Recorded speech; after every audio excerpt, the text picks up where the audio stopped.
మాజీ municipal chairman D Nagabhushana గారిని వేదికపై రావాల్సిందిగా కోరుతుంది. మాజీ కౌన్సిలర్ తారక బ్రహ్మ గారిని మాట్లాడుతుంది. నమస్కారం తెలియజేస్తూ పెద్దలు గౌరవనీయులు మరి మన అన్న జీవన్ రెడ్డి గారు మరి మనకు ఇక్కడికి ఇచ్చేసి అందరికీ చాలా సంతోషకరమైన విషయం. అట్లే ఆది సీనన్న గారు గౌరవనీయులు ఎమ్మెల్యే గారు మరియు మన కుల సోదరులైన సీనన్న గారికి మనందరి తరఫున ఆయన శుభాకాంక్షలు తెలియజేస్తూ ఎమ్మెల్యేగా ఆయన మనందరినీ దీవించుకుంటూ ఆయన దీవెనలు పొందాలని కోరుకుంటూ అందరి తరఫున శుభాకాంక్షలు తెలియజేస్తూ సీనన్న గారికి మరి అలాగే పదవులు ఆకాంక్షాలని చెప్పి మా బాలను దీవించుకుంటూ మరి ఆనందంగా ఇప్పుడు మరి ఏదైనా కార్యక్రమం మొదలుపెడితే విజయం సాధించాలని అందరూ అందరికీ మనస్ఫూర్తిగా చెప్తూ మీరు ఒకసారి గమనించండి. వారి ఇంట్లో అవే పాత చెక్క కుర్చీలు నేను 40 సంవత్సరాలను చూస్తున్నాను. అవే కుర్చీలు, అవే వాతావరణం, అదే పందిరి తడకలు. ఇటువంటి నిజాయితీ గల నాయకుడు మనకు ఈ రోజులలో కావాలంటే దొరకదు. మరి మనం ఏం చేస్తున్నాం? మన నాయకుడిని విస్మరిస్తున్నామా? మన నాయకుడిని థ్యాంక్ యూ. ఇప్పుడు సీనియర్ కాంగ్రెస్ నాయకుడు చిట్ల శంకర్ గారిని ఒకసారి మాట్లాడుతున్నాం.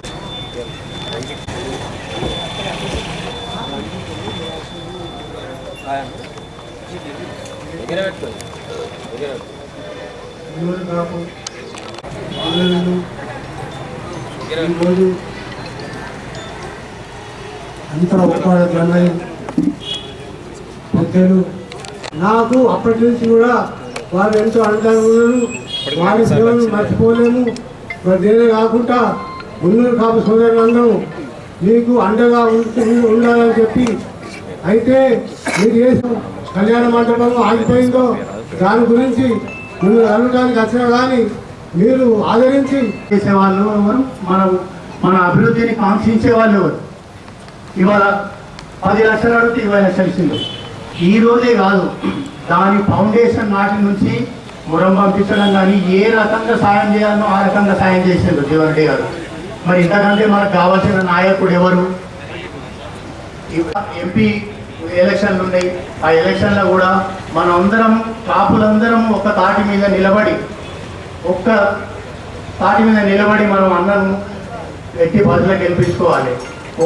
ఇంతమంది సమావేశం ఏర్పాటు చేసి నన్ను ఆదరించి అభిమానించే విధంగా మీరందరూ ఆశీర్వదించడానికి ముందుకు వచ్చినందుకు మీకు అందరూ హృదయపూర్వకంగా ధన్యవాదాలు చెప్తూ సెలవు తీసుకుంటూ జై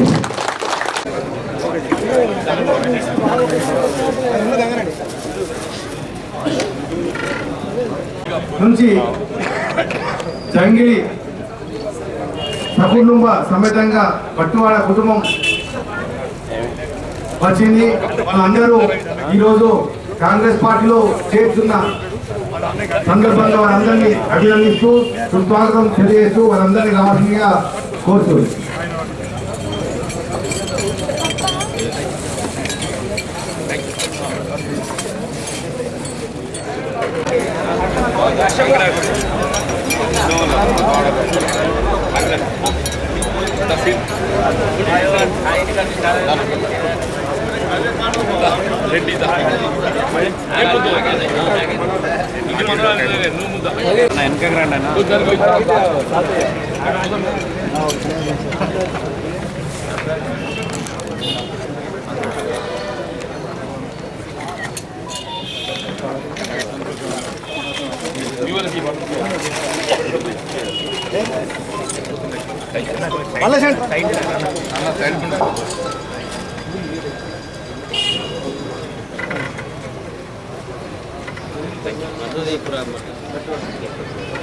బట్టివాడ నుంచి జంగి పరివార్ మొత్తం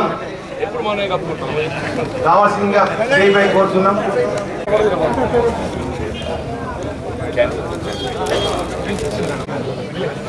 జంగిలి కుటుంబ సభ్యులందరూ రావాల్సిన కోరుతున్నాం.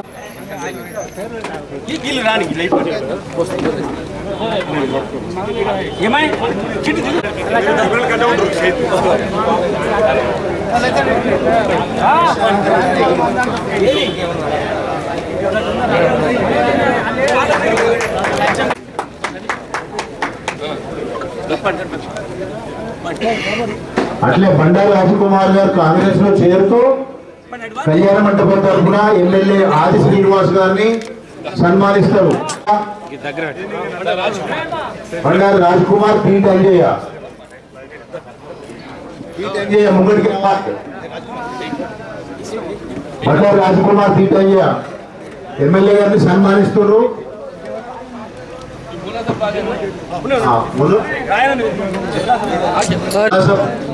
బొలాసపు రాజన్న భాగ్యరాజ ఫంక్షన్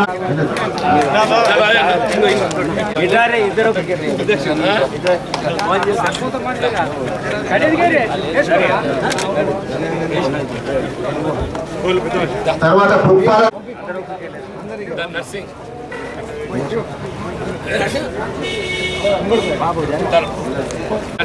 పుప్పాల నరసింహరావు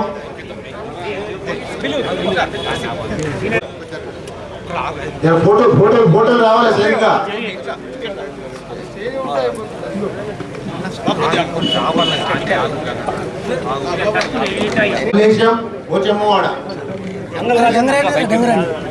రాజన్న కళ్యాణ మండపం నిర్మాణ కమిటీ కోశాధికారి గారు,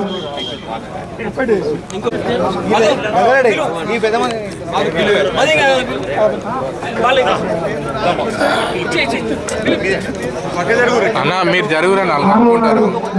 అటే అటే పలగాని అశ్విన్ పటేల్,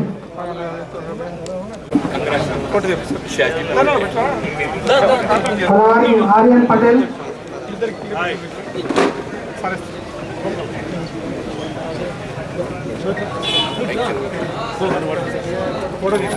నరేష్ అన్న కొంచెం వార్డ్ మెంబర్ గాన్ల శంకర్, నాయిని రమేష్, నాయిని ఆంజనేయులు, నాయిని వెంకటేష్, గాన్ల నవీన్, వెంకట సాయి, సగినాల వెంకన్న, గాన్ల వెంకన్న, భారతపు వినయ్ కుమార్, వరద రమేష్, భారత శేఖర్ గారు, వరద రమేష్, కొలగాని చుక్కరెడ్డి, కొలగాని భిక్షపతి, బింగిశెట్టి జిజేందర్, పడాల బుచ్చిరెడ్డి, కొలగాని సురేందర్, శ్రీరామ్ సాయి, కొలగాని పరమేశ్వర్,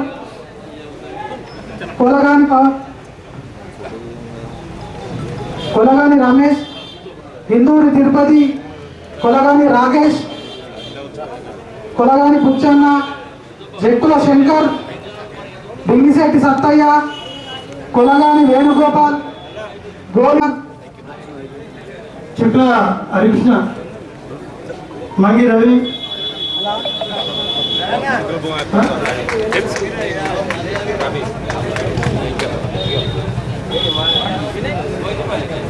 సింగం రసయ్య, జంగిరి గోపాల్ గారు,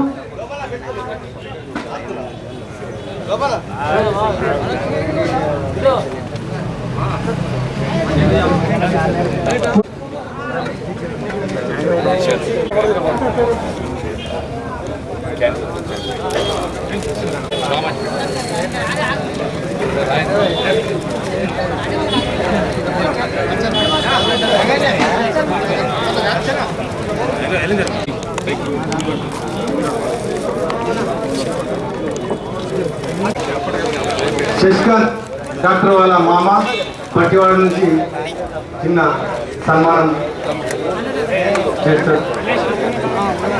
ఉప్పాల గంగాధర్ గారు, గుజరాత్ లచ్చన్న, అలాగే పట్టివాడ మున్నూరు కాపు సంఘం సభ్యులందరూ కలిసి చిన్న సన్మానం.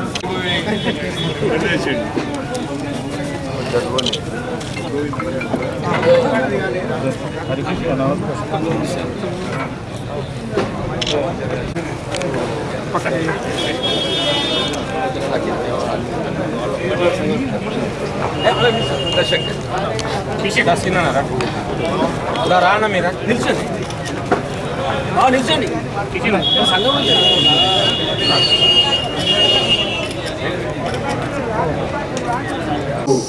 అది తీసి విపరీతమైన డబ్బు ప్రభావంతో మనం ఓడిపోయినాం తప్ప జగన్ ఎప్పుడు ప్రజలలో లేడని కాదు, ప్రజలు తప్పకుండా ఆయన ఎప్పుడు కూడా గత 40 సంవత్సరాల నుండి తను మన వెంట ఉన్నాడు, మనం కూడా తన వెంట ఉన్నాం. ఏదో కొంత అప్పుడప్పుడు కొంత ఏదంటే ఒక 10-50% పోతూ ఉంటుంది సహజంగా. దానిలో మన ఒక కుటుంబంలో కూడా ఎన్నో రకాల అభిప్రాయ భేదాలతో ఉంటాం, మనం మొత్తం కామెడీ చేశారు. భవిష్యత్తు లోపల మనందరం ఇంకా మనకు చాలా బాధ్యత ఉన్నది. ఆ బాధ్యతను మన ముందు బాధ్యత ఉంది. ఒక రెండు నెలల లోపల 2 నెలలు మనం ఇప్పటికే కష్టపడాలి. కష్టపడితే ప్రభుత్వం అది పార్టీ అవకాశం ఇస్తుందని అయితే అనుకుంటుంది, ఇస్తుందని పార్టీ వాళ్ళే తనను కోరుతున్నారు. కాబట్టి ఆ విషయాన్ని మనం సద్వినియోగం చేసుకోవాలి. తను తప్పకుండా భవిష్యత్తులో ఇంకా పైగా నిలుస్తారు. ఎందుకంటే ఇంతకుముందు ఇలా తను ఒకసారి ఎమ్మెల్యే ఓడిపోయినప్పుడు అదే ఎమ్మెల్సీగా మళ్ళీ గెలవడం జరిగింది. జనరల్గా ఎమ్మెల్సీ భారతదేశంలో కొన్ని రాష్ట్రాలలోనే ఎమ్మెల్సీ శాసన మండలి, ఆ శాసన మండలి లోపల ఈ పట్టభద్రులంటూ కాంగ్రెస్ పార్టీ గెలవడం సర్వసాధారణంగా. అంటే ఇప్పుడు ఒక 28 రాష్ట్రాలు, ఒక 10 రాష్ట్రాలు ఏమి ఉన్నట్లుంది. ఆ 10 రాష్ట్రాల్లో పట్టభద్రులంటూ నియోజకవర్గాలలో కాంగ్రెస్ పార్టీ గెలవదు. కానీ జీవన నభూతో నా భవిష్యత్తు 40,000 మెజార్టీ గెలిచిందంటే చాలా ఆనందం. ఇక్కడ కూడా మొన్న కూడా మనకు ఒక అవసరం ఉంది. ఒక 2 వ్యక్తులు, ఒక సామాజిక వర్గం వాళ్ళు వీళ్ళు విపరీతమైన డబ్బు ప్రవాహంతో మనం ఊహించకుండా దాదాపు అదే ఎన్నికల రోజు సాయంత్రం 5 గంటల వరకు కూడా డబ్బు ప్రభావంతో మనం వ్యక్తిగతంగా టార్గెట్ చేస్తూ ఓడించడం జరిగింది. ఒక్కటి మాత్రం గుర్తుపెట్టుకోవాలి, మా జగ్గారెడ్డి గారు, మా గురుగారు చెప్తుంటే మనిషి ఏదైతే దుస్సాహసం చేస్తాడో ఆ దుస్సాహసమే అతనికి మరణాన్ని శాసిస్తుంది. మన దగ్గర కూడా ఒక 2 వ్యక్తులు చాలా దుస్సాహసం చేసి డబ్బు ఉంటున్నారు. వాళ్ళకు కూడా అదే డబ్బు ప్రభావం ఏదో రకంగా వాళ్ళ అభివృద్ధితోటే పక్కన పెట్టారు. ఇది రాష్ట్రం చిన్ననాగర్ అయితే చాలా భయం అవుతుంటాను. ఎందుకంటే అక్కడ విపరీతమైన పెద్ద డాన్లు ఉన్నారు. అక్కడ ఈ సినిమాని ఎంత ఇబ్బంది పెడతారో, ఏం చేస్తారో, నిజంగానే ఆయన గెలిస్తా ఏంది అని చెప్పి అనుకున్నాను. కానీ దేవుడు వలన ఎవరో రాజన్న దయ వలన ప్రజలు ఆయన చేసి ఒక 20,000 మెజార్టీ గెలిపించారు. వారికి అక్కడి ప్రజలకు మనందరం ధన్యవాదాలు. ఎందుకంటే మన సీట్లు మనడు కాబట్టి మనందరం వాళ్ళకు ధన్యవాదాలు. వేమరాడ రాజన్నకు మరీ మొక్కి నాకు ఈ అవకాశం కల్పించిన మన అందరికీ ధన్యవాదాలు. గ్రౌండ్ వాటర్ వాళ్ళు ఏమంటే మీరు గ్రౌండ్ వాటర్ అమ్ముకుంటారు కాబట్టి మీరు చేసుకుంటారు అని పిలిపిస్తే ఆయన పాపం చిన్న ఒక 40-50 జీవన పర్వటికి పెద్ద పెద్ద గ్రంథాలు పట్టుకొని జీవోలు పట్టుకొని వచ్చాడు. అన్నా నేనే అది అంటే అక్కుతారా నువ్వేనా పక్కపడి ఊకటి పెట్టాడు. పక్కపడే తన కుర్చీలో పక్కపడి కూడా ఏమేనంటే ఇది పంపితే మరికి ఇటు ఉంటుంది అంటే అరే చాలా సగం ఊరులంతా ఈ లీడర్ అవుతారు. ఎవడో ఇండస్ట్రియల్ దగ్గర గ్రౌండ్ వాటర్ ఇంకేమైనా దగ్గర వంద చేయగాని ఇవన్నీ ఏం లేదు, ఇవన్నీ పెట్టుకో. నీకు కావాలంటే నేను గవర్నమెంట్ నుంచి ఉత్తమ్ కుమార్ రెడ్డితో చెప్పి ఇంకా ఇయ్యను. ఇప్పుడు నాకు ఇప్పుడు ఏది కలవాడుతున్నానంటే అన్న ఇంకే నువ్వు చెప్పినా మాకు ధైర్యం ఉన్నది, ఇవన్నీ పక్కపడేదని చెప్పాడు. కానీ ఈ విషయం చాలా మంది తెలియదు. అక్కడ ఎంతమంది ఒక మన కాపాడే వాడుకోలేదు. చాలా మంది 90% అదర్ దేన్ కమ్యూనిటీ వాళ్ళు కూడా ఇలా వాటర్ దాంతో బిజినెస్ చేసుకుంటున్నారు. ప్రస్తుతం నిరుద్యోగ సమస్య దాంతో తీరుతుంది. మరి ఇలాంటి వ్యక్తిని మనము ఢిల్లీ వారికి ఇంకా భవిష్యత్తులో చాలా సమస్యలు ఉన్నాయి.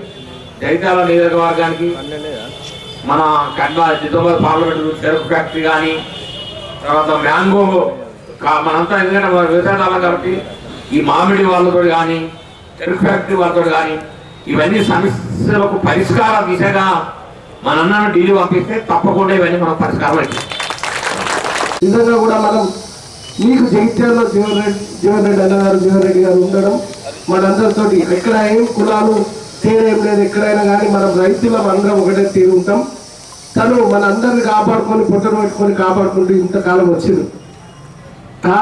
కాలం కొన్ని సమయాలలో మనకు అనుకూలించక మొన్నటి జరిగిన ఎన్నికల్లో ఏదో మన దురదృష్టం అన్న చెప్పారు, ఏదో కొంచెం అల్లసత్రం జరిగిందో ఏదో జరిగిందని వాళ్ళు ఓడిపోయిన వాళ్ళు అన్నారు. వాస్తవమే, ఇంతకుముందు కొంత పెద్దలు మాట్లాడుతూ అన్నారు, పైసలు పెట్టాలంటే మరి కరప్షన్ చేయాలి. మరి ఇన్నేళ్ళ రాజకీయ జీవితంలో తన పైసలు పెట్టాలంటే ఎన్నైనా పెట్టగలుగుతుండే కరప్షన్ చేస్తే. ఆ కరప్షన్ చేయలేరు కాబట్టి ఇలా పైసలు పెట్టలేని పరిస్థితి వచ్చింది అనేది ఆలోచన చేయాలి. మరి గదే కట్టకూర్చి గదే పాతిట్లోనే ఉంటుకుంటూ మనకు సేవలు అందిస్తున్నటువంటి పెద్దల్ని మనం మర్చిపోయి మనం గెలిపించుకోకపోతే ఇయ్యాల మన పరిస్థితి ఏ విధంగా ఉందో ఒకసారి ఆలోచన చేయండి. ఒకవేళ మొన్న ఎన్నికల్లో గెలిచి ఉంటే మొదటి లిస్టులో మంత్రి అయ్యేటటువంటి వారు ఈ రోజు దాన్ని మనం చేజారగొట్టుకున్నాం అనేది మనం మాత్రం గమనించాలి. కాబట్టి దయచేసి ఇప్పుడు వచ్చే ఎన్నికల్లో ఇప్పుడు అన్న చెప్పారు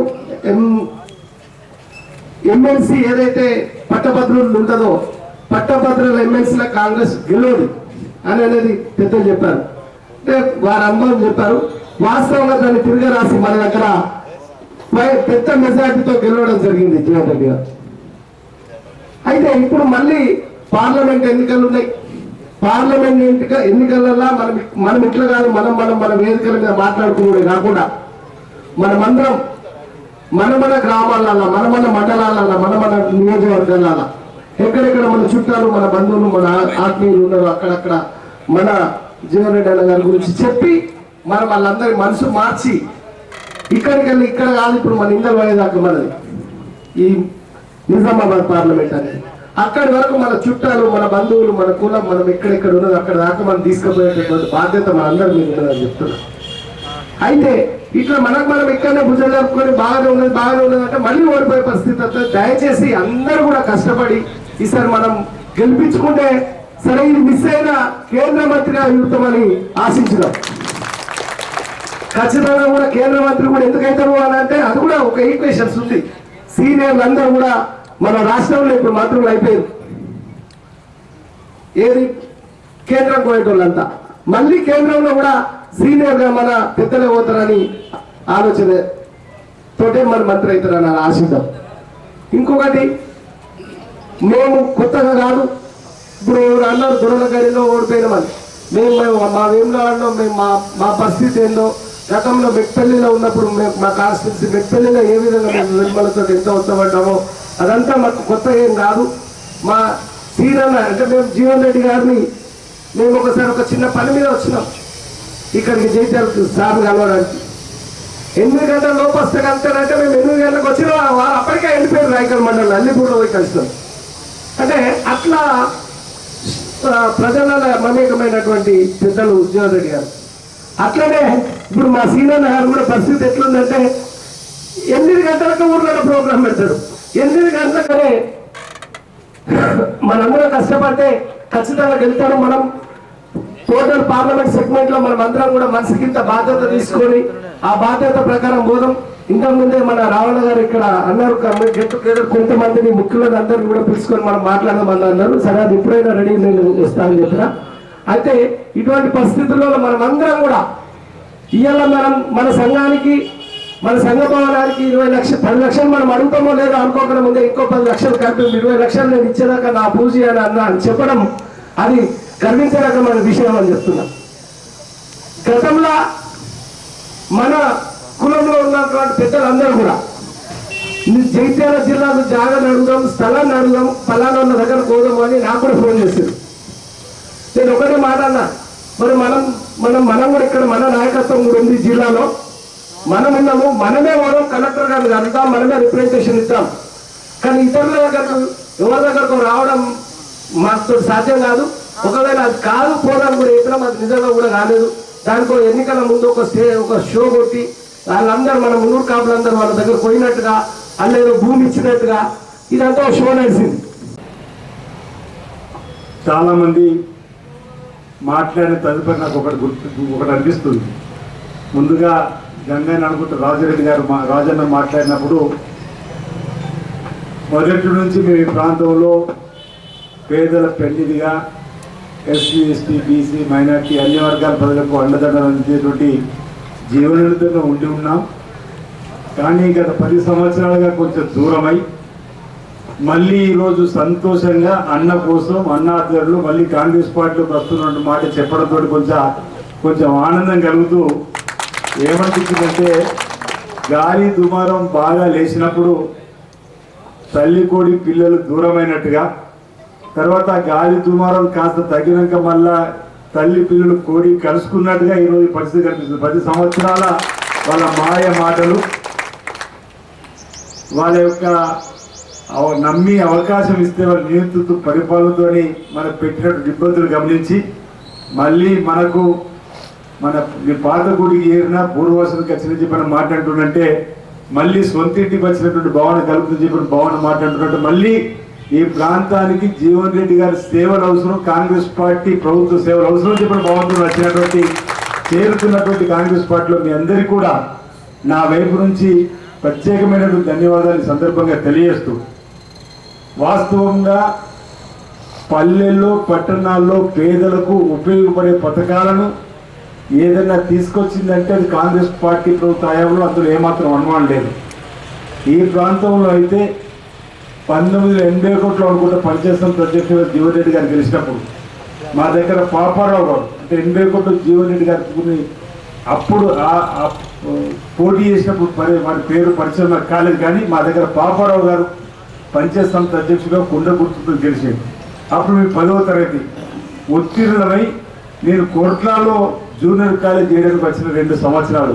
అప్పుడు పంచాయత్ సంస్థ అధ్యక్షుడిగా యువకుడిగా ఈ జగిత్యాల ప్రాంతంలో డివిజన్లోనే మరి గట్టిగా పేరు వినపడుతున్న దానిలో జీవన్ రెడ్డి గారు, తర్వాత రత్నాకరావు గారు కూడా అప్పుడే పంచాయత్ సంస్థ అధ్యక్షుడు అయినటువంటి సందర్భంలో వీరు వచ్చి చూసిపోయిన ముందుగా, అంటే అప్పుడు పిల్లలం కాబట్టి చూడాలని చూడడంతో చాలా సందర్భాలు కూడా అన్నకు చెప్పడం జరిగింది. అప్పటి నుండి వారి యొక్క నిరాడంబరతో కానీ నిరాడంబరంగా సేవ చేసిన సేవలను ఇప్పటి వరకు నేను 90లో జిల్లా పరిషత్ ఇంకా మరింత దగ్గరగా వారితోటి పనిచేసేటువంటి అనుభవం వచ్చినప్పుడు వారు చేసేటువంటి కార్యక్రమాలు కూడా దగ్గరుండి చూసి భవిష్యత్తులో కూడా మేము ఈ విధంగా ప్రజల మధ్యలో ఉండాలని ఓనమాలు వేసుకున్న క్రమంలో వారు కూడా మార్గదర్శకులు ఒకరైన మాట ప్రజలు చెప్తా ఉన్నాం.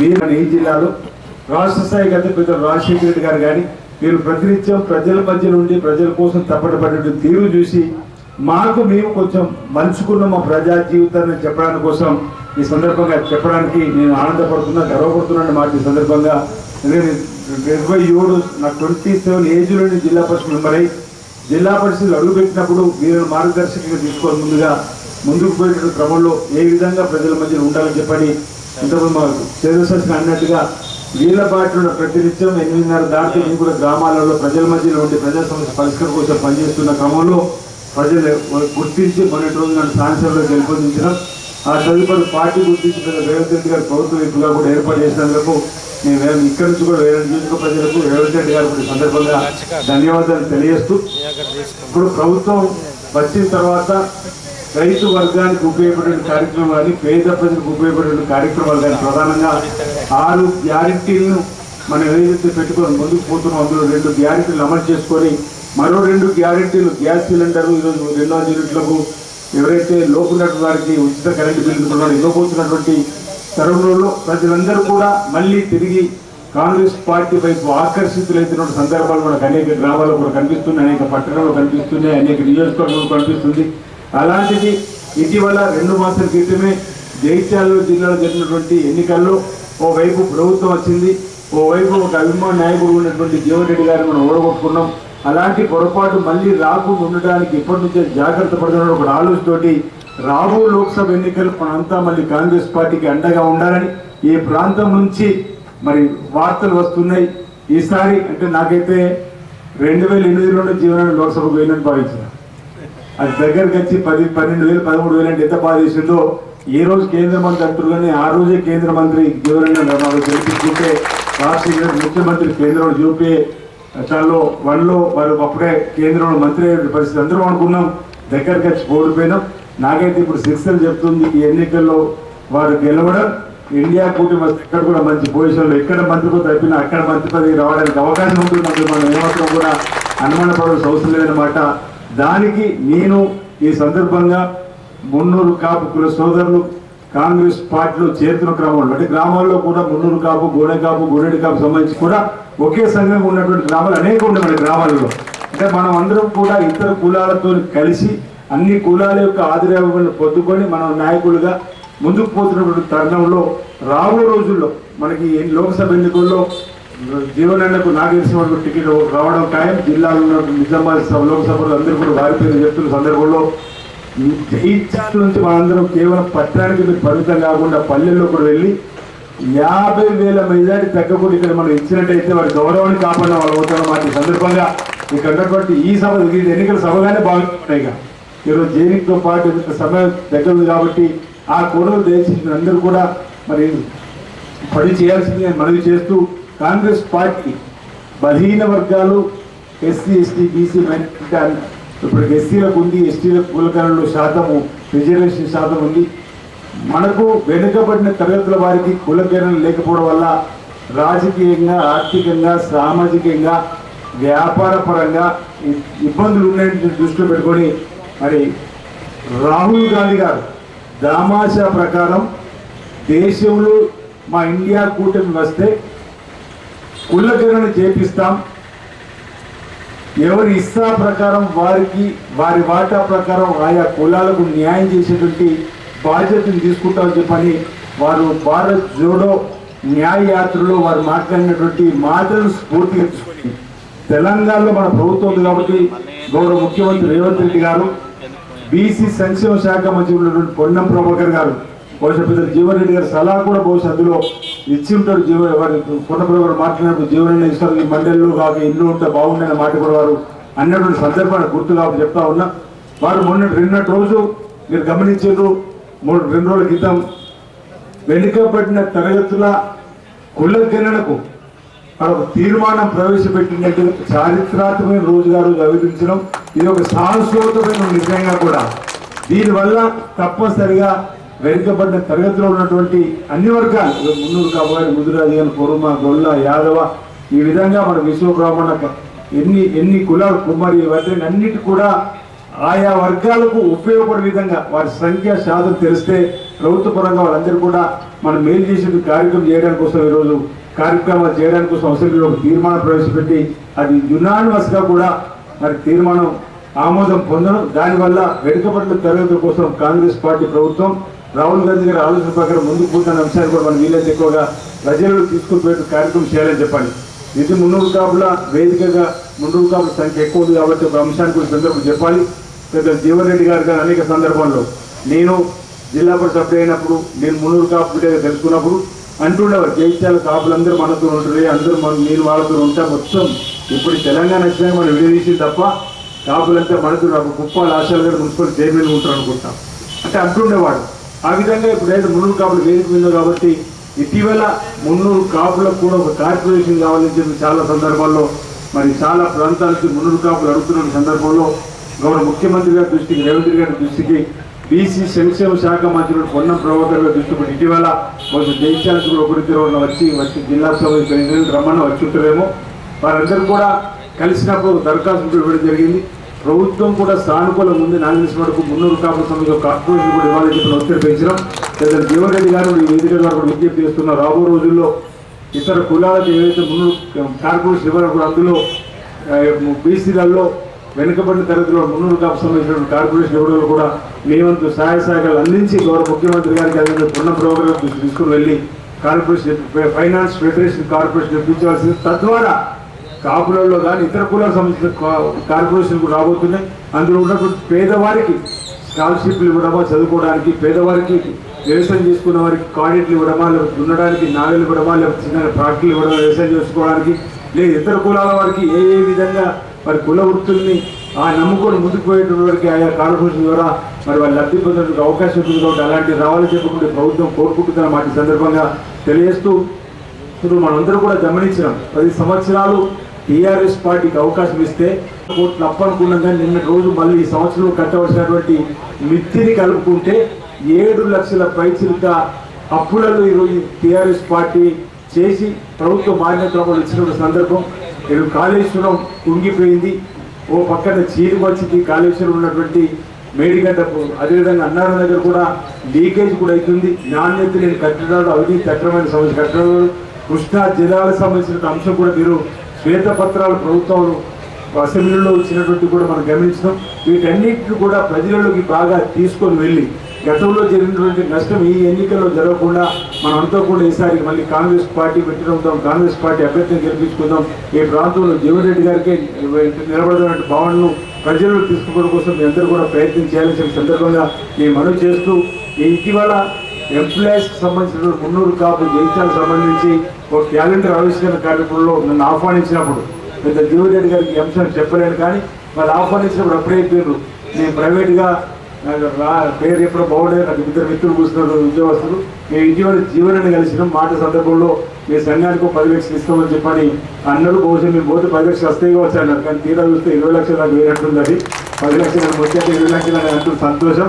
భవిష్యత్తులో కూడా నేను కూడా మీ బిడ్డగా ఉన్న అన్న ఆదేశిస్తే నేను కూడా ఈ కార్యక్రమంలో పాల్పంచుకోవడానికి కోసం తప్పనిసరిగా నేను కూడా నిమగ్నం అయితే మీకు కళ్యాణ మండపాలన్న మాట సందర్భంగా నేను తెలియజేస్తూ, రాబో రోజుల్లో మనందరం కూడా మన గతంలో ఏ విధంగా అయితే ప్రాంతంలో అన్నకు అండగా ఉండి ముందుకు సాగినాం, ఇప్పుడు కూడా అదేవిధంగా అన్నకు అండగా నిలబడి ముందుకు ఉండాలని మీ అందరూ కూడా కోరుతూ, నాకు ఈ అవకాశం ఇచ్చి ఈరోజు ఏదైతే ఆత్మీయ సమ్మేళన పేరిట కాంగ్రెస్ పార్టీలో చేయడానికి మున్నూరు కాపుల బాంధవులందరూ కూడా ముందుకు వచ్చి ఇతర పార్టీలో అనేక మంది అందరూ వచ్చి ఏకతాటితో నిలవడం వచ్చినటువంటి మీ అందరికీ కూడా నా వైపు నుంచి స్వాగతం తెలియజేస్తూ, రాబో రోజుల్లో తప్పనిసరిగా మన మధ్యలో ఉన్నటువంటి కష్ట సుఖాల్లో అన్నతో పాటు మేము కూడా పాలు పంచుకుంటాం. ఏ అంశాలైనా చెప్పడానికి కోసం ప్రయత్నిస్తే, ఎందుకంటే అన్నని చూసే నేర్చుకున్నాను. నేను కూడా అర్ధరాత్రి 12 గంటలకైనా ఫోన్ రావచ్చా మా ప్రాంతంలో అందరూ కూడా తెలుసు. ఎప్పుడు ఏ ఫోన్ అయినా ఒక మీటింగ్ ఇప్పుడే మీటింగ్ మీద మాట్లాడుతూ నీకు గంట సేపు ఫోన్ నా దగ్గర లేదు, తర్వాత మళ్ళీ కూర్చున్న తర్వాత మిస్ కాల్ అటెండ్ అయ్యేటువంటి విధానం అన్నటి దగ్గర ఇంతకుముందు చెప్పినట్టుగా 3-4 చూసుకుని ఆదర్శంగా కొందరి దగ్గర కొన్ని పాలసీలు తీసుకొని ఆ విధానాన్ని అవలంబిస్తుంటే ఇప్పటికీ గోల్లో విజయం సాధించగలిగిన పార్టీ సందర్భంగా చెప్తూ దాన్ని కాపాడుకునే బాధ్యత నేను తీసుకుంటా. మీరు కూడా ఇక్కడ అన్నను కాపాడుతూనే మీ చుట్టాలు అక్కడ కూడా మమ్మల్ని కూడా కాపాడే ప్రయత్నంలో ఉండాలని చెప్పిన సందర్భంగా మనవి చేస్తూ, నాకు ఈ అవకాశం కల్పించినటువంటి పెద్దలు జీవన్ రెడ్డి గారికి, అదేవిధంగా వేలాడ పట్టణ మున్నూరు కాపు సంఘానికి బాధ్యులందరూ కూడా పేరు పేరున నేను అభినందనలు ధన్యవాదాలు తెలియజేస్తున్నాను. జై హింద్. ఆల్సీనన్న మన మున్నూరు కాపు ఫంక్షన్కి సహకరిస్తానని చెప్పినందుకు వారికి మా సంఘం తరఫున మున్నూరు కాపు సోదరుల పెద్దలు, యువ మిత్రులు వాళ్ళందరూ నాకు ఆత్మీయులేనే. వాస్తవంగా ప్రజా జీవితంలో ఆనాటి నుండి ఈనాటి వరకు నాకు ఇప్పటి గుర్తుంది. నేను 1981లో మొట్టమొదటిసారిగా సమితి అధ్యక్షుడు పోటీ చేసినప్పుడు చిట్టశంకర్ అని చెప్పినట్టు మన మున్నూరు కాపు సోదరులు నాకు అప్పుడు శ్రీరాములకి వాళ్ళ మామ భీమలక్ష్మి దామోదరు ఉండే. ఇప్పుడు ఈ మధ్య కాలం వారు స్వర్గస్థులు అయిండ్రు. దామోదర్ ఆయనకు ఉద్యోగం రాలే అక్కడికి. దామోదర్కు మల్లన్న ముకుంద్ మల్లన్న వాస్తవంగా నేను ప్రజా జీవితంకి కొత్తగా వెళ్ళినప్పుడు నా పరిచయం లేకున్నప్పటికీ కూడా నన్ను ఒక రైతు బిడ్డగా ఆదరించిందని చెప్పండి. ఒక రైతు బిడ్డగా ఆదరించింది. నాకు ఇప్పటిలో నేను రైతు పక్షపాతం జగిత్యాల పట్టణం కొంత ఇక్కడ పట్టణ వాస్తవులకు ఎదుర్కొంటాం చూస్తే వీడేంద్ర ఏమైనా పల్లెటూరులోనే గుర్తిస్తాడు, మరి మాకు ప్రత్యేకత ఏముండదు, వాళ్ళని మమ్మల్ని ఒకటి జరిగే చూస్తారు. సాధారణంగా ఏమనుకుంటారు, తెల్లబట్టలలో వాళ్ళు విఐపీలుగా ట్రీట్ చేయాలని చూస్తారు. తెల్లబట్టలు ఒక ప్రత్యేకంగా ఒక డ్రాయింగ్ రూమ్, ఏసీ రూమ్ పెట్టి, ఒక సోఫా సెట్ పెట్టి లోపల పట్టుకపోయి కూర్చోబెట్టి మాట్లాడాలని చెప్పి భావిస్తారు. కానీ మన దగ్గర ఏంటంటే అందరం ఒకటే, దానిలో నీ నాకు భేదభావం లేదు. దానిలో పల్లెటూరికి ఎవరైతే వస్తారో సాధారణ ఆడబిడ్డలు, రైతు సోదరులు, ఇతర బలహీన వర్గాలకు చెందినటువంటి వారు, దళితులు, మైనారిటీ, అల్పసంఖ్యాక వర్గాలు, అంటే ఒక విధంగా చెప్పాలంటే చట్టం కల్పించేటువంటి ఒక హక్కులు ఎవరికి వారు పొందలేరో వాళ్ళ గురించి మనం ఆలోచించాలి. ఇప్పుడు విద్యావంతులు వాళ్ళు ఏమిస్తుందో వాళ్ళ చట్టం పట్ల అవగాహన ఉండడంతో వాళ్ళు లభించేటువంటి హక్కులను వాళ్ళు పొందగలుగుతారు. సాధారణ గ్రామీణ ప్రాంత ప్రజానికం ఏదైతుందో చట్టం కల్పించే హక్కుల పట్ల అవగాహన లేక మనం కొంత వాళ్ళ యొక్క హక్కులు పొందడం లోపల అనేక ఇబ్బందులు ఎదుర్కొంటాయి. ప్రజా జీవితంలో ఎవరు ఉన్నా కానీ చెప్పండి, నేనే కానీ ఆ శ్రీనివాస్ గారు కానీ ఎవరెవరు కానీ చెప్పంటున్నా, వీళ్ళు సర్పంచ్ స్థాయికి వెళ్ళి కూడా చెప్పంటున్నాను. ఎవరికైతే చట్టం పట్ల అవగాహన లేక వారి హక్కులు వాళ్ళు పొందలేరో వాళ్ళకు మనం ప్రాధాన్యత ఇవ్వాలని చెప్పండి. నేను ఆ విధంగా గమనిస్తూ ప్రజా జీవితంలో ముందుకు పోయినా చెప్పండి. నాకు వ్యవసాయం అంటే ఆపేక్షనే. నేను స్వయంగా వ్యవసాయం చేసి ఇప్పటికి అంటే ఇంతమంది చేస్తున్నది లేదు కానీ నేనే చెప్పట్టునే ఎన్నడూ కూడా పాలకి ఇయ్యలేదు, కోలుకి ఇయ్యలేదు. ఈ 40 ఏళ్ళు చెప్పట్టున్నా అది ఏం పండినా ఏమొచ్చినా వ్యవసాయం అంటే ఏంటి, ఎట్లుంటుంది, దాని కష్ట సుఖాలు తెలవాలని చెప్పంటే మనం స్వయంగా వ్యవసాయం చేస్తే తెలుసు. కాబట్టి నేను స్వయంగా వ్యవసాయం చేస్తాను చెప్పండి. నేను రైతు బిడ్డను కాబట్టి అని చెప్పండి.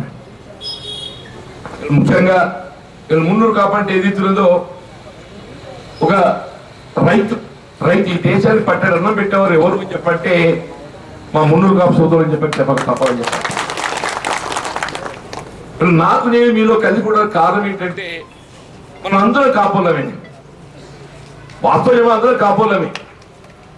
దాని రీతిలో మున్నూరు కాపని, గోనె కాపని, గుడిని కాపని చెప్పని ఈ విధంగా సామాజికంగా కొన్ని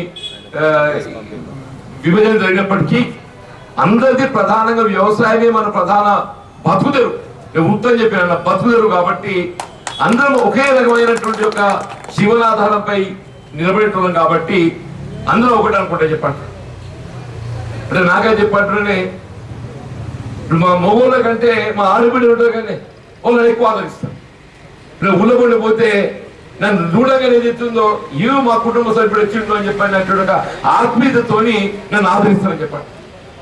సరే రాజకీయంగా కొన్ని సందర్భాలలో కలిసి రావడం జరుగుతుంది, కొన్ని సందర్భాలలో మనం ఆశించిన మేరకు ఫలితం పొందలేకపోతే అది వేరే విషయం.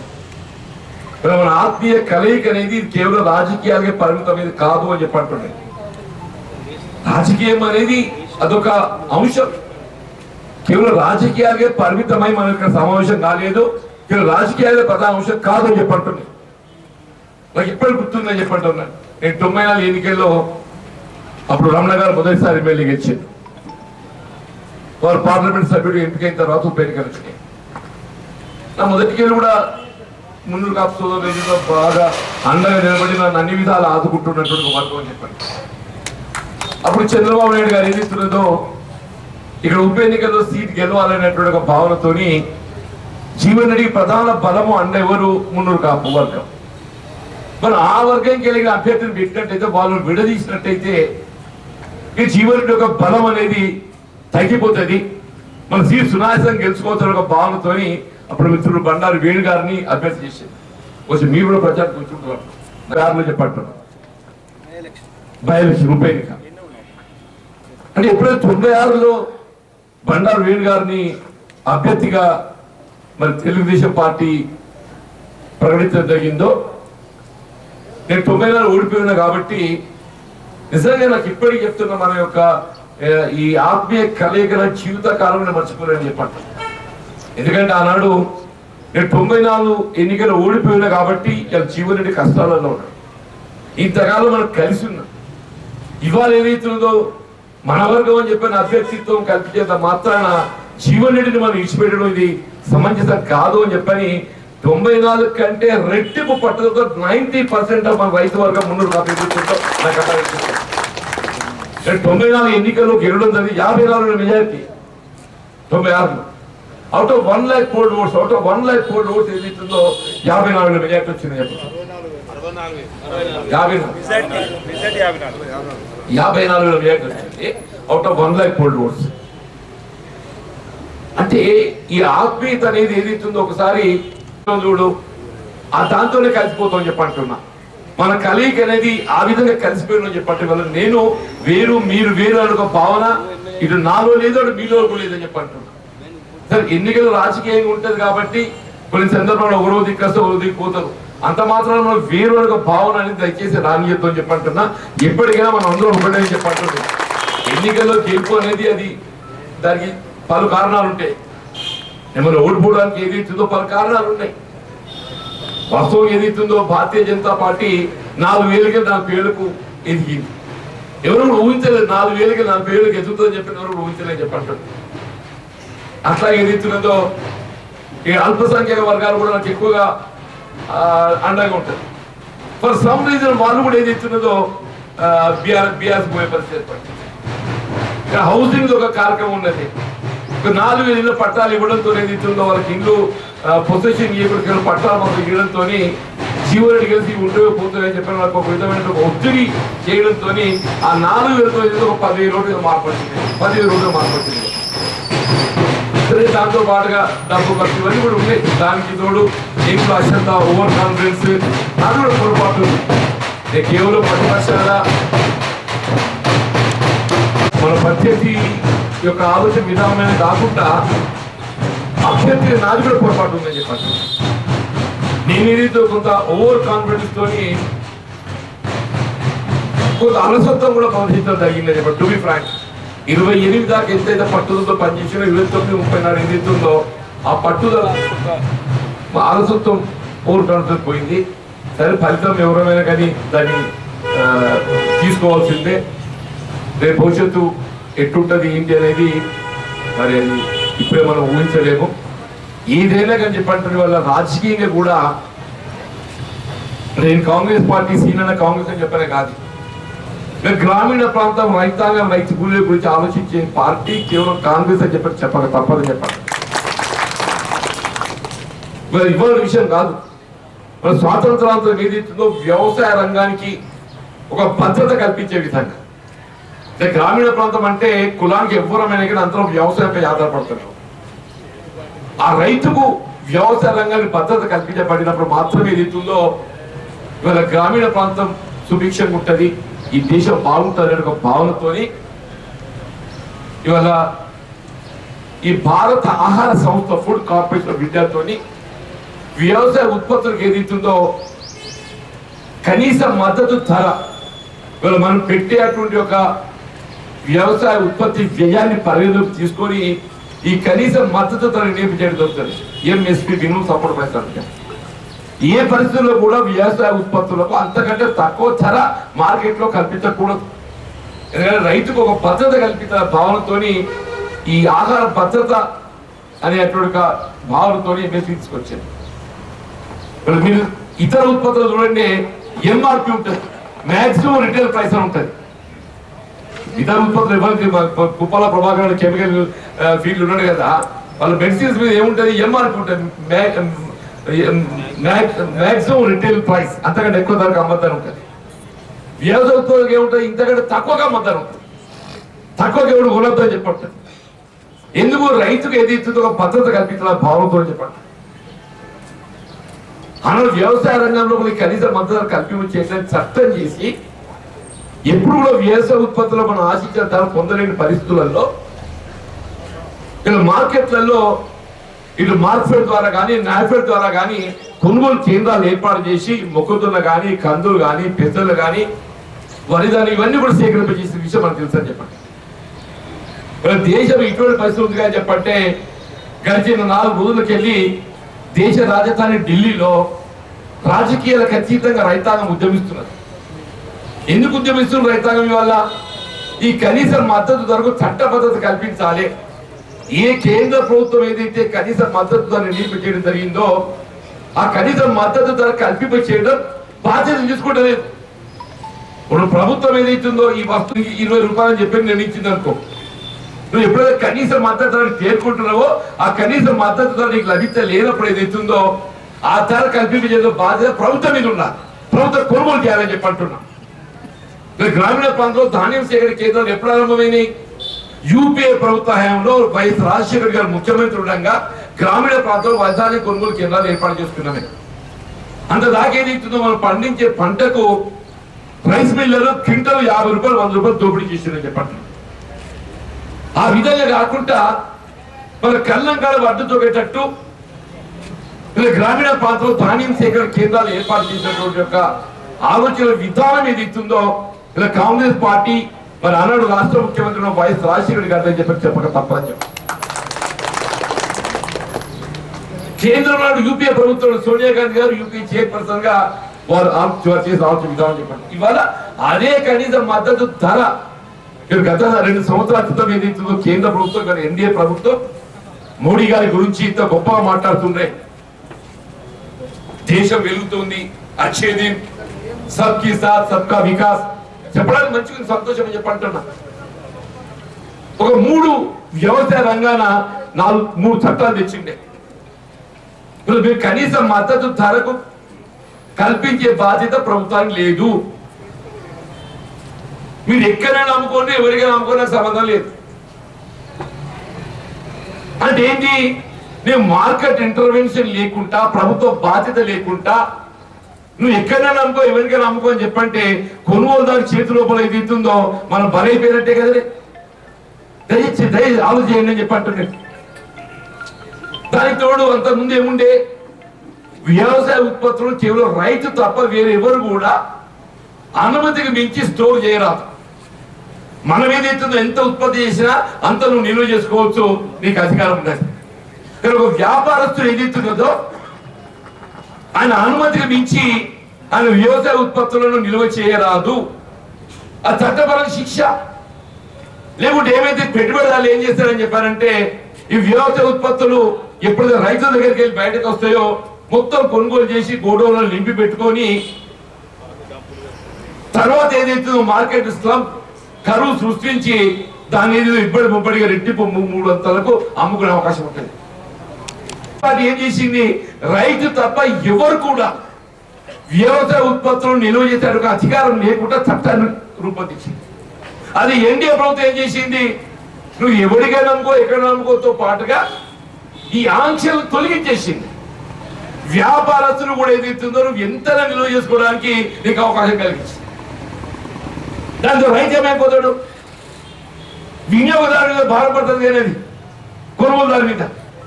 అప్పుడు 2 సంవత్సరాలకి ఇట్లే మొత్తం రైతాంగం అంతా ఏదైతుందో దేశంలో ఉద్యమం చేస్తే చివరికి దిగొచ్చి ఆ చట్టాలను అమలు నిలిపివేసింది. చట్టాలు అమలు నిలిపివేసింది. కానీ కనీస మద్దతు ధర చట్టబద్ధత అనేది ఏదైతుందో ఇంతవరకు నిర్ణయం తీసుకోలేదు. దానికి ఇప్పుడు మళ్ళీ ఉద్యమం, దానికి మళ్ళీ ఉద్యమం చెప్పంటారు. అదే కాంగ్రెస్ పార్టీ ఏదైతుందో రైతాంగం సంక్షేమాన్ని దృష్టిలో ఉంచుకొని వ్యవసాయ ఉత్పత్తులకు ఏదైతే కనీస మద్దతు ధర కేంద్ర ప్రభుత్వం ప్రకటన చేస్తుందో అది కల్పింపజేసే ఒక బాధ్యత ప్రభుత్వం చేపడుతుంది. అప్పుడు రైతుకి ఏదైతుందో నువ్వు పండించే పంటకు ఏదైతుందో నీకు ఒక అష్యూరెన్స్ లభిస్తుంది చెప్పండి. ఇది కాంగ్రెస్ పార్టీ ఆలోచించాలని చెప్పండి. గ్రామీణ ప్రాంతంలో వ్యవసాయ కూలీలు ఉండాలి. మన కళ్ళ ముందర ఏదైతుందో ఎన్ఆర్ఈజీఎస్ రాకంటే ముందు, జాతీయ గ్రామీణ ఉపాధి హామీ పథకం రాకంటే ముందు కూలీల పరిస్థితి ఏ విధంగా ఉండేది? మరి దొరికింది దొరకని చెప్పండి.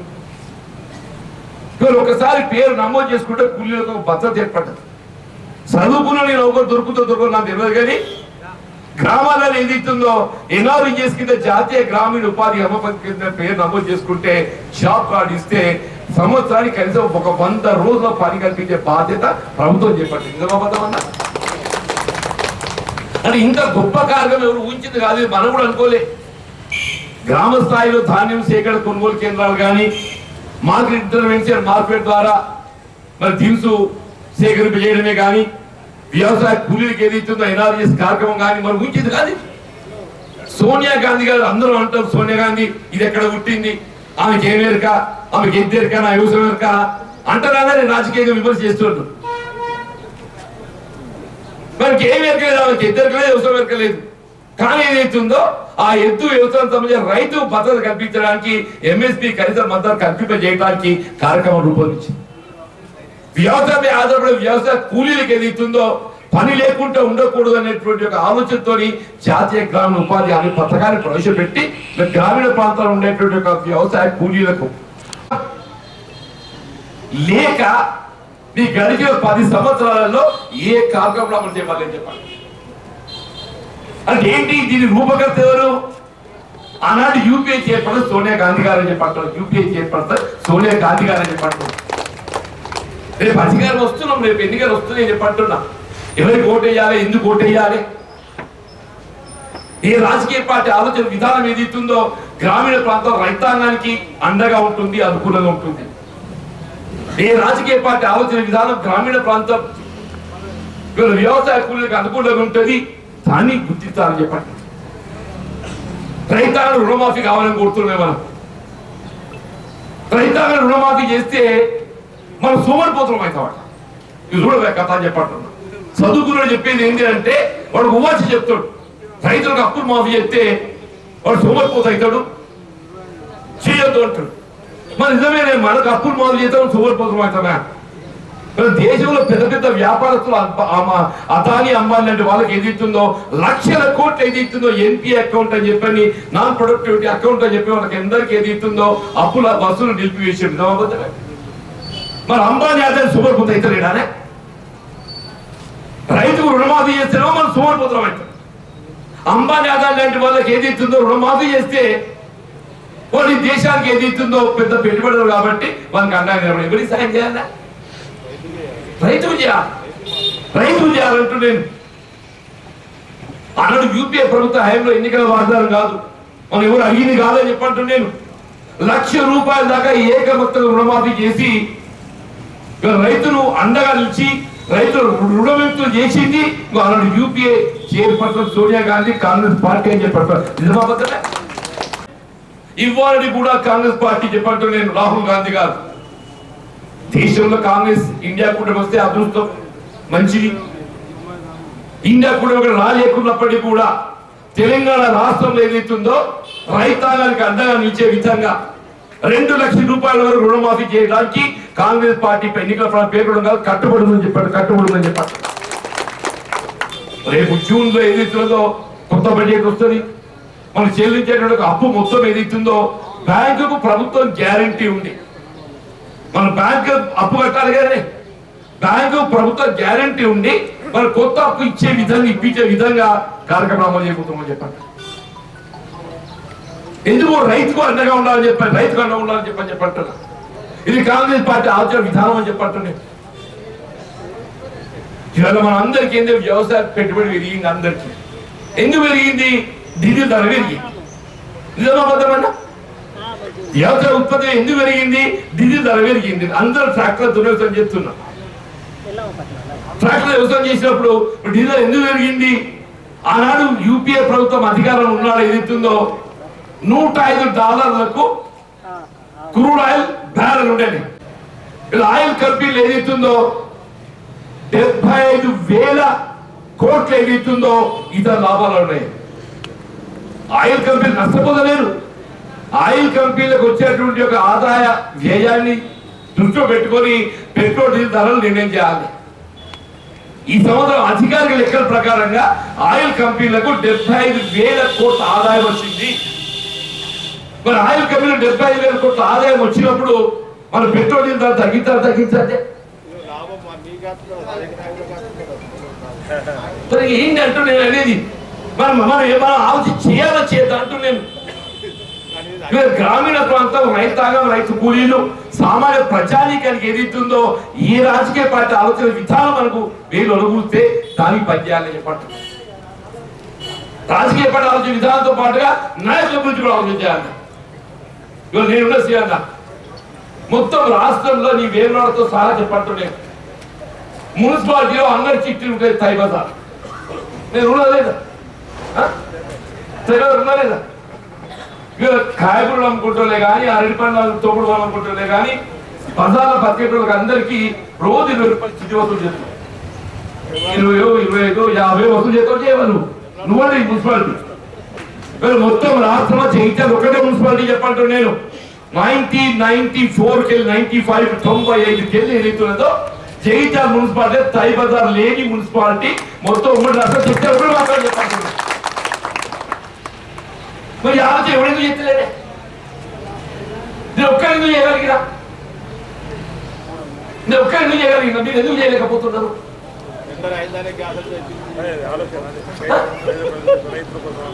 ఇవాళ మా శంకులపల్లె కానీ, తిప్పలపేట కానీ, కొత్తవాడగడ్డ కానీ, శిలాగడ్డ కానీ వీళ్ళందరూ ఏది ఇస్తుందో మా ముద్దమరాజు భార్య ఏది ఇస్తుందో ఇలా బయట పెద్దరికని చేస్తే అది పొద్దున్న మా పిల్లలు కూరగాయలు అమ్మకంటే ఇది పెద్దరికని చేస్తే అంటే మరి మన ఆడబిడ్డలు నిజం అబద్ధమే. మన ఆడబిడ్డలు మబ్బులు 4 గంటలు పోయి కూరగాయలు అమ్మకత్తలేదే. ఈ మూత మల్లెడివి అని ఉన్నాడు, మంచి రైతు మంచి బాగా భక్తులు ఉన్నాడు. వాళ్ళు తల్లి బాబు చచ్చేలాగా వ్యవసాయ మార్కెట్కి వచ్చి కూరగాయలు అమ్ముతున్నాయని చెప్పి అంటున్నాడు. మార్కెట్ కూరగాయలు అమ్ముతున్నాడు మన మూత మల్లెడి. తల్లి చచ్చిపోయేలాగా ఏదైతుందో వచ్చి కొడుకు వచ్చి మనుషులను దించిపోతాడు. ఇక్కడ కూడా 200 రూపాయలు ప్రతి సంవత్సరం 20 ఏళ్ళకి లాభం చేస్తున్నాడు, 20-30 ఏళ్ళకి లాభం చేస్తున్నాడు రైతుతో. మనం ఎవరైనా చేయకపోయినా అని చెప్పి అంటున్నాను. నేను నెలలో ఒకసారి టీడీపీ వచ్చింది, జిఆర్ జయశేఖర్ చైర్మన్ అయ్యి. నేను భర్తీ గారు చైర్మన్ అయినప్పుడు ఈ కార్యక్రమాన్ని ఆరంభించేసి నేను ప్రతిపక్షం టీడీపీ గవర్నమెంట్ అని చెప్పి అంటున్నాను. దేశ అయినాక ఇది కాంగ్రెస్ జీవన్ రెడ్డి పెట్టిందా సార్ అట్లా 12 వసూలు చేస్తాను, వసూలు చేసి 4 ఏళ్ళు వసూలు చేసి దేవుడు చూసాడు. బిడ్డ నువ్వు సామాన్య ప్రజానిక మీద రైతులు భారం ఎక్కువ అని చెప్పి ఆయన పూసి కథ చేసింది. మళ్ళీ ఈయన మా భూషణ్ సేట్ వచ్చింది, తర్వాత ఈ అమ్మాయి విజయలక్ష్మి వచ్చింది. నేను రాని చెప్పాను మళ్ళా మా చట్టం మనం అనుభవించే పద్ధతులు ఉండే చెప్పంటారు. వాడు డైరెక్టర్ మున్సిపాలిటీకి రాస్తే ఏదైతుందో లేదే వసూలు చేస్తాను. వాడు కమిషన్ పట్టుకు చూపించారు, జీప్ చదువుకోవాలి ఏమని చెప్తాను. జీప్ చదువుకోవాలి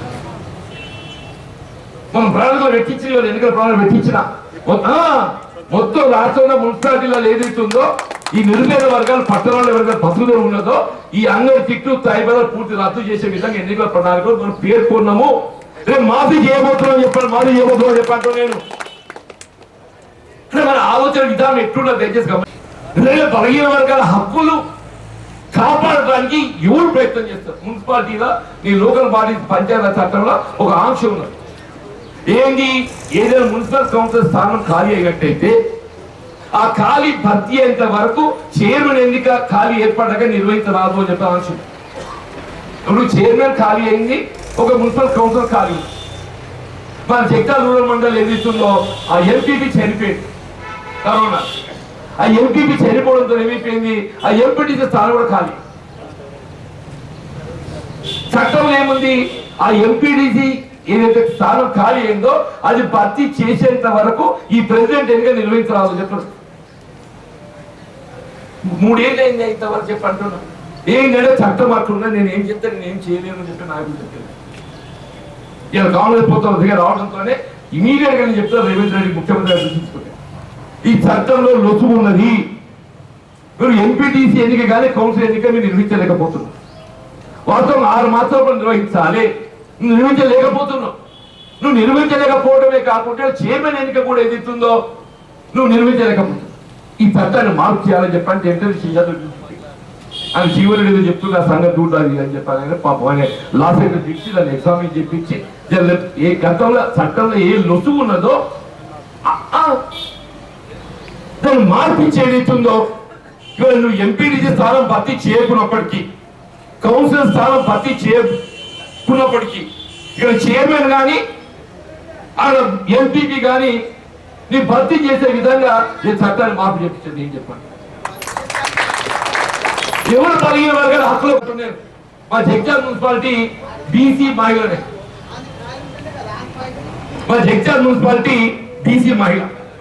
ఇప్పుడు సంవత్సర కాలం వెళ్ళి బీసీ మహిళ కూర్చున్న కుర్చీలో ఒక ఉన్నత వర్గాలు చెందినటువంటి ఒక వైస్ చైర్మన్ అదను బాధ్యత నిర్వర్తిస్తూ బీసీల హక్కు కొలరాయబడుతుంది.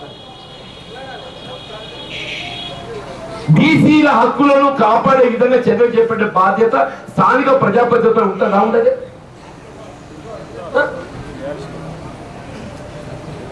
మండల ప్రెసిడెంట్ అయితే 3 ఏళ్ళు ఇక్కడ చచ్చిపోయి పాపం లేదు. ఇక నేను చెప్తున్నానే నీ పార్లమెంట్ షెడ్యూల్ ఎన్నడన్నా నీ ఎన్నికలు ఎప్పుడన్నా చెప్పంటున్నా. ఈ లోపల ఏదైతే జగిత్యాల ఎంపీపీ కానీ జగిత్యాల మున్సిపల్ చైర్మన్ కానీ ఈ 2 కూడా టీఆర్ఎస్ గెలుస్తారు. ఈ 2 కూడా టీఆర్ఎస్ గెలుస్తారు. నేను గెలవ, కాంగ్రెస్ గెలవ, మన బలం లేదు. కానీ బలహీన వర్గాల హక్కులను కాపాడడం నా లక్ష్యం అని చెప్పండి. బీసీలో కాదు, దేశం ఓసీకి అయితే ఎస్సీకి అవుతుందో మరి బీసీకి ఉన్నప్పుడు బీసీకి అవకాశాన్ని మనం వాళ్ళు కల్పించట్లే. నేను చెప్తున్నా, నేను ఏ బీసీ కొరకైతే కిడ్నాప్ చేయబడ్డ ఎంపీపీ జగిత్యాల రూరల్ కానీ జగిత్యాల మున్సిపల్ చైర్పర్సన్ కానీ నీ పార్లమెంట్ ఎన్నికల సంబంధం లేకుండా అది భర్తీ చేయబడే విధంగా నేను నోటీస్ జారీ చేపిస్తా చెప్పంటున్నా. లేకపోతే ఎవరైనా నాకు సంబంధం లేదు, తీరదే కానీ నాకు సంబంధం లేదు. బీసీ బిడ్డ అంటూ నేను ప్రజాప్రతినిధి కేవలం మాటలకే పరిమితం కావద్దు, చేతలు కావాలి, ఆలోచన విధానం కావాలని చెప్పి అంటున్నా. ఏదో బలహీన వర్గాలు రిజర్వేషన్ లోపల విమర్శలు గురవుతున్నాయి. ఈ ఒక సందర్భంగా నేను మాట్లాడినాను. ఉన్నత వర్గాలలో ఉండే నిరుపేదలకు ఏది ఇస్తుందో ఎకనామికల్ వీకర్ సెక్షన్ 10% రిజర్వేషన్ కల్పిస్తుంది. 10% వస్తుంది. మరి బీసీలకు మీరు 50% మీకు ఎంత రిజర్వేషన్? 20%,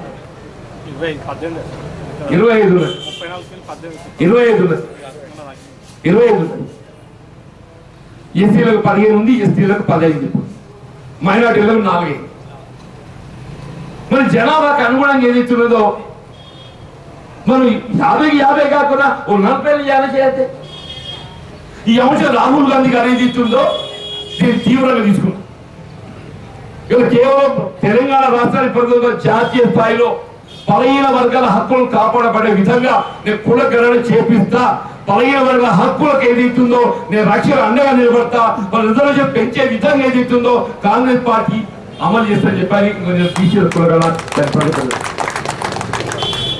కాంగ్రెస్ ఎన్నికల ప్రణాళిక పేర్కొనని చెప్పంటున్నా. నేను ఇది కాంగ్రెస్ పార్టీ కమిట్మెంట్ అని చెప్పంటున్నా.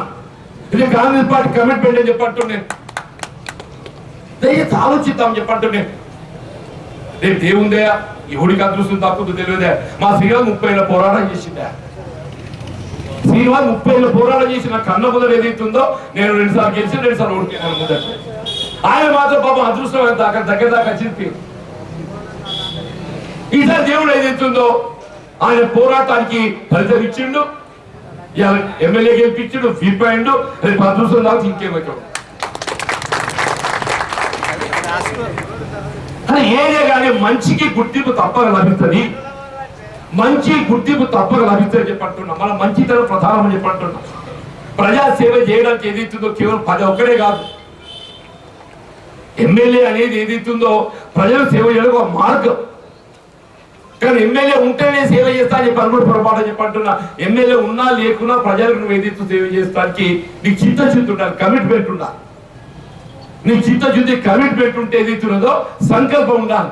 నువ్వు సేవ చేయవచ్చు. ఆ కమిట్మెంట్ కావాలి మనకు అందరూ చెప్పండి. ఆ కమిట్మెంట్ కలిగి ఉండాలని చెప్పండి. అలా మా నిజంగా మున్నూరు కాదు సోదరులు అంటే నా కుల బాంధవులు అని చెప్పండి. మీరు ఏ విధంగా అనుభవిస్తున్నారు నాకు తెలియదు, కానీ నాకైతే కుల బాంధవులు అని చెప్పండి.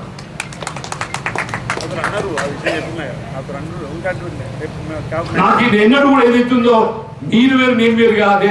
అసలు పల్లెటూరు అంటే అందరూ ఒకటి అనుకుంటున్నాయి. దాంట్లో కాపోలు అంటే తప్పగా ఒకటి అనుకుంటాను చెప్పాడు. కాపోలు అంటే నేను కాపోలు కాబట్టి చెప్పంటున్నా. దయచేసి ఏదైతుందో నేను భవిష్యత్తు ఎట్లున్నా కానీ వీళ్ళ జగిత్యాలకు ఏదైతుందో సేవ చేసే అవకాశం నేను ఎన్నికల్లో ఆశ్చర్యపడి పొందకున్నా కానీ వాళ్ళ కాంగ్రెస్ ప్రభుత్వం వచ్చింది కాబట్టి నాకు అవకాశం వచ్చింది. వాళ్ళ కాంగ్రెస్ ప్రభుత్వం రాకుంటే మిత్రుడు అన్న కదా మేము 10 ఏళ్ళకి 20 ఇస్తానని చెప్పని ఎడికెళ్ళించున్నాయి. వాళ్ళ కాంగ్రెస్ వచ్చింది కాబట్టి ఏం చేసిన. రేవంత్ రెడ్డి గారు ఏదైతున్నదో నియోజకవర్గానికి ఓ 10 కోట్లు ఇస్తానడా. నాకు అవకాశం వచ్చింది. మా రైతు బిడ్డలు ఏదైతుందో ఈ సంఘ భవనం పూర్తి చేసే ఒక బాధ్యత నాది అని చెప్పండి. పైసలు గారు చెప్పండి. మా సీనాలు కూడా ఉన్నాడని చెప్పండి. ఆయన మాత్రం మన జగిత్యాల జిల్లా వాడు. ఆయన 2 మండలాలు ఉన్నాయి. ఆయన పొత్తుంటా చెప్పంటున్నాను, వేరే అనుకోకుండా చెప్పంటున్నా. అదే అంటున్నాడు. ఇప్పుడు నాకంటే మొత్తం జయించాలి కాబట్టి నాకు కొంత ఎక్కువ భాగం ఉంటుంది, ఆయన తక్కువ భాగం ఉంటుంది కావచ్చు. కానీ ఆయన మనతో భాగస్వామి. ఆయన వంతు కూడా ఆయన నిధులకు వెళ్ళి ఒక 10 లక్షల రూపాయలు ఇవ్వాలని చెప్పి కోరుతుంది. ఇంకేంది ఇలా సీనియర్ పిలుచుకోవడానికి ఏదైతుందో మన 10 లక్షలు గిట్టుబాటు అయింది. ఇంతమంది ఉన్నాం ఇవాళ. ఇంతమంది ఉండి ఒక్క నిలబెట్టుకోలేకుండా ఎందుకంటే గమ్ముతున్నాం. మీరు మీతో వాళ్ళు నేను కూడా తిరుగుతా నాడు తప్ప ఎవరు చెప్పండి. నేను తప్ప కూడా చెప్పి సంఘ భవనం నిలబెట్టడమే కాదు, ఇవాళ మన కాలనీలు కావాలి, కన్నపల్లి చెరువు ఆడ ధోని కొట్టుకపోయిందా మరి ఇప్పుడు ధోని లేకుంటే ఏదైతుందో ధోని ఆవిడ పొలాలు పారకముందే చెప్పంటు నేను 500 ఎకరాలు పారకముందే చెప్పండి. నేను చెప్తున్నా రేపు నీకు ఏసరి పట్టగానే నీకు ఉగాది పోగానే మళ్ళా వర్షాకాలం 4 ఎకరాల ముందు నీ ధోని నిర్మాణం చేపించి ఇచ్చే బాధ్యత నాది అని చెప్పండి. నీకు నేను అంటున్నానే వర్షాకాలం 4 ఎకరాల ముందు నాకు ఏ పని ఉన్నా లేకున్నా నేను నౌకరు వచ్చినా రాకున్నా నీ ధోని నిర్మాణం చేపి ఇచ్చే బాధ్యత నాది అని చెప్పి అంటున్నా. నేను అదే రాజులతో చెప్తా కాంగ్రెస్తో ఎప్పుడు నాకు ఇంత ఎకరాలు కొనియవయా నేను పక్కన వారేసుకుంటే ఎప్పటికి అక్కడికి వెళ్తా అని చెప్పాను. ఇప్పుడు చెప్తున్నాడు 4 ఎకరాలు కొనియండి అంటున్నాను. ఆ కనబడేదో 4 ఎకరాలు కొని అంటే నేనే పైసలు పెడతా కొని చెప్పట అంత పెట్టుబడి మీరు పెట్టుబడి పెట్టుబడి నేనే పెట్టుకుంటా జాబ్ దానికి అమ్ముకుంటే రెచ్చుకుంటా చూడు 4 ఎకరాలు చూడు నన్ను పక్కన వేసుకుంటే ఏది రోడ్లు చేసులో లేఅవుట్ చేసులో దాన్ని ఎట్లా మనం బాగుపడాలని చదువు పెడతా చెప్పండి. జగిత్యాల మార్కెట్ ఏదైతుందో ఎవరు అడగలేదే. జగిత్యాల మార్కెట్ అక్కడ 25 ఎకరాలు ఏదైతుందో రాజశేఖర్ గారు ముఖ్యమంత్రి ఉండగా నిజంగా చెప్పంటున్నా అటువంటి ప్రజానాయకుడిని దూలే చెప్పండి. ఆయన ముఖం చూస్తే అందరికీ నేనే అందరికీ సన్నిహితులు చెప్పనుకుంటున్నాను. నేనేటో ఆశీనుడికి వచ్చి అనుకుంటుండే ఆయనకి ఏ పదవి హోదా లేకునేది సీని చూడగానే ఆత్మీయంగా రా అని చెప్పి దగ్గర తీసుకుంటున్నాను చెప్పండి. అదేం పిలుస్తుంది ఆయన గొప్పతనం చెప్పంటున్నాను. చెల్లెలు ప్రదర్శన క్షేత్రంగా 25 ఎకరాలు ఏదైతుందో నేను వ్యవసాయ మార్కెట్ కు మామిడి మార్కెట్ కోసం చెప్పి ఇచ్చిన ఎవరు అడిగినారే నన్ను ఇయ్యాలిగా ఎట్లు గట్లుందని చెప్పండి. ఇయ్యాలి ఎట్లు గట్లుందని చెప్పండి. చెల్లెలు చెప్పంటున్నా మీకు మామిడి ప్రాసెసింగ్ కేంద్రం పెట్టిస్తాడు. మనకు రైతులకు ఉపయోగపడే విధంగా మ్యాంగో ప్రాసెసింగ్ యూనిట్ అక్కడ ఏర్పాటు చేస్తాం. ఒక పరిశ్రమ ఏర్పాటు చేస్తాను చెప్పండి. మన శ్రీధరబాబు గారు వచ్చినప్పుడు మాట్లాడని చెప్పంటుండే రైతాంగానికి సంబంధించి కాలనీలే కానీ చెరువుల మరమ్మతులే కానీ వ్యవసాయోత్పత్తుల మద్దతు గిట్టుబాటు కల్పింప చేయడమే కానీ ఏ సమస్య ఉన్నా అని రైతు పక్షపాతిని రైతు కొరకు మాత్రమే అండగా నిలబడతా అని చెప్పంటున్నా. రైస్ మిల్లర్లను చూడగా అబ్బకూడదు వీడు మళ్ళీ వచ్చిందా అని చెప్పంటున్నా. నేను బరాబర్ చెప్తున్నా. నేను ఎంతకాలం ఉంటున్నా నాకు తెలియదు కానీ నేను బతికున్న రోజు రైతుకి ఏదైతే ఏ సమస్య ఉత్పన్నమైనా నేను మీకు అండగా ఉంటా అని చెప్పి నేను సభాముఖం మనం చూస్తాను.